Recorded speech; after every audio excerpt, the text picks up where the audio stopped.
প্রিয় দর্শক আসসালামু আলাইকুম। সবাইকে স্বাগতম জানিয়ে শুরু করছি আমার আজকের পর্ব। আজকে রোদে দেওয়ার ঝামেলা ছাড়াই টক ঝাল মিষ্টি জলপাই আচার তৈরি করে দেখাবো। কিভাবে পারফেক্ট আচার তৈরি করে দীর্ঘদিন ধরে আচার সংরক্ষণ করা যায় সেই টিপস আপনাদের সাথে শেয়ার করব। আশা করছি আমার আজকের আচারের সহজ রেসিপিটি আপনাদের সবার কাছে অনেক বেশি ভালো লাগবে। তো চলুন রেসিপিটি দেখে নিচ্ছি। প্রথম একটি মিক্সিং বলে 1 কেজি পরিমাণ জলপাই বোটা ছাড়িয়ে খুব ভালো করে ধুয়ে পরিষ্কার করে পানি ভালো করে ঝরিয়ে নিয়েছি। এবার ছুরির সাহায্যে ঠিক এভাবে কেটে নিচ্ছি। এভাবে কেটে নিলে জলপাই দ্রুত সিদ্ধ হয়ে যাবে আর ভিতরে তেল মশলা ঢুকতে পারে। এভাবে একটি জলপাইয়ে 4টি দাগ কেটে নিচ্ছি। তবে এতে করে জলপাই কিন্তু ভেঙে যাবে না, একেবারে আস্ত থাকবে। সবগুলো জলপাই আমি একইভাবে কেটে নিচ্ছি। সবগুলো জলপাই আমি একইভাবে কেটে নিয়েছি। আচার তৈরি করার জন্য চুলা একটি ফ্রাই প্যান বসিয়ে এর মধ্যে 1/2 লিটার পরিমাণ সরিষার তেল দিয়ে দিচ্ছি। আচার তৈরিতে অবশ্যই সরিষার তেলই লাগবে। 1 কেজি পরিমাণ জলপাইয়ের জন্য 1/2 লিটার পরিমাণ সরিষার তেল ব্যবহার করেছি। তেল গরম হয়ে এলে এর মধ্যে 1 টেবিল চামচ পরিমাণ পাঁচফোড়ন দিয়ে দিচ্ছি। এরপর 8 থেকে 10টি শুকনো মরিচ দিয়ে দিচ্ছি। এই পাঁচফোড়ন এবং শুকনো মরিচ কয়েক সেকেন্ড ভেজে নিতে হবে। কয়েক সেকেন্ড ভেজে নিয়ে এর মধ্যে 2 টেবিল চামচ পরিমাণ রসুন দিয়ে দিচ্ছি। চাইলে আপনারা রসুনের কোয়া 2 ভাগ করে কেটে নিতে পারবেন। রসুন দেওয়ার পর 1 থেকে 1.5 মিনিটের মতো ভেজে নিতে হবে। রসুন 1 মিনিটের মতো ভেজে নেওয়ার পর এবার এর মধ্যে 2টি তেজপাতা সাথে 2 টেবিল চামচ পরিমাণ সরিষা বাটা অ্যাড করে দিচ্ছি। চেষ্টা করবেন হলুদ সরিষা ব্যবহার করতে, এতে করে আচারের স্বাদ ভালো হবে। দেখুন সরিষা থেকে অনেকটা ফেনা উঠেছে। তেলটা যদি খাঁটি হয় সেক্ষেত্রে ফেনা উঠবে, এতে করে ভয় পাওয়ার কিছুই নেই। তেজপাতা ও সরিষা বাটা দিয়ে 30 সেকেন্ড ভেজে নিতে হবে। তারপর একে একে জলপাইগুলো আমি দিয়ে দিচ্ছি।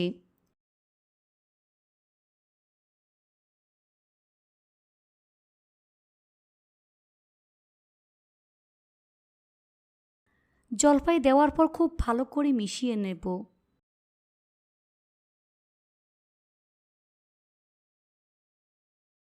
তারপর একে একে গুঁড়া মশলাগুলো আমি দিয়ে দিচ্ছি। প্রথমে দিয়ে দিচ্ছি 1 টেবিল চামচ পরিমাণ কাশ্মীরি লাল মরিচের গুঁড়া, 1 টেবিল চামচ পরিমাণ হলুদের গুঁড়া, স্বাদ মতো লবণ অ্যাড করে দিচ্ছি। এখন চুলার আঁচ মিডিয়ামে রেখে সবকিছু খুব ভালো করে মিশিয়ে নিচ্ছি। এভাবে অনবরত নেড়ে চেড়ে প্রায় 10 থেকে 12 মিনিট সময় নিয়ে জলপাই সিদ্ধ করে নিতে হবে। এ পর্যায়ে নাড়াচাড়া বন্ধ করা যাবে না, তাহলে মশলাগুলো পুড়ে যাবে আর আচার খেতে ভালো লাগবে না। তারপর এর মধ্যে 1/4 কাপ পরিমাণ চিনি দিয়ে দিচ্ছি। মিষ্টি বেশি দিতে চাইলে 1/2 কাপ পরিমাণ দিতে পারবেন। এবার চিনি খুব ভালো করে মিশিয়ে নিচ্ছি। এভাবে অনবরত নেড়ে চেড়ে চিনি গলিয়ে নিতে হবে। আর চিনি দেওয়ার পর অনেকটা পানি উঠে আসবে, তাই কিছুক্ষণ নাড়তে হবে যাতে করে পানি ভালো করে শুকিয়ে যায়। 2 থেকে 3 মিনিট পর এর মধ্যে 1/4 কাপ পরিমাণ সিরকা বা হোয়াইট ভিনেগার দিয়ে দিচ্ছি। 1 টেবিল চামচ পরিমাণ পাঁচফোড়ন দিয়ে দিচ্ছি। তারপর খুব ভালো করে মিশিয়ে নিতে হবে। এভাবে 1 থেকে 1.5 মিনিটের মতো নাড়তে হবে। নামানোর আগে একটু দেখিয়ে দিচ্ছি জলপাই সিদ্ধ হয়েছে কিনা।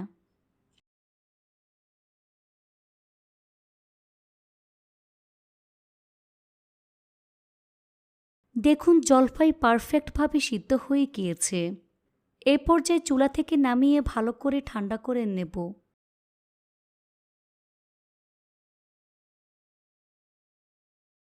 আচার খুব ভালো করে ঠান্ডা করে তারপর কাঁচের জারে সংরক্ষণ করব। এভাবে 1 বছর পর্যন্ত আচার ভালো থাকবে। এই আচারে 1 সপ্তাহ পর পরিপূর্ণ স্বাদ পাবেন। চাইলে এখনই খেতে পারবেন। মাঝে মাঝে ঝাড়ের ঢাকনা সরিয়ে আচার রোদে দিবেন আর আচার নেওয়ার সময় শুকনো চামচ ব্যবহার করবেন। এতে করে আচার নষ্ট হবে না, দীর্ঘদিন ধরে ভালো থাকবে। আশা করছি আমার আজকের এই রেসিপিটি সবার কাছে অনেক বেশি ভালো লেগেছে। রেসিপিটি ভালো লাগলে অবশ্যই একটি লাইক দিয়ে দিবেন। ফ্রেন্ডস অ্যান্ড ফ্যামিলির সাথে বেশি করে শেয়ার করবেন। সবাই অনেক বেশি ভালো থাকবেন। আল্লাহ হাফেজ।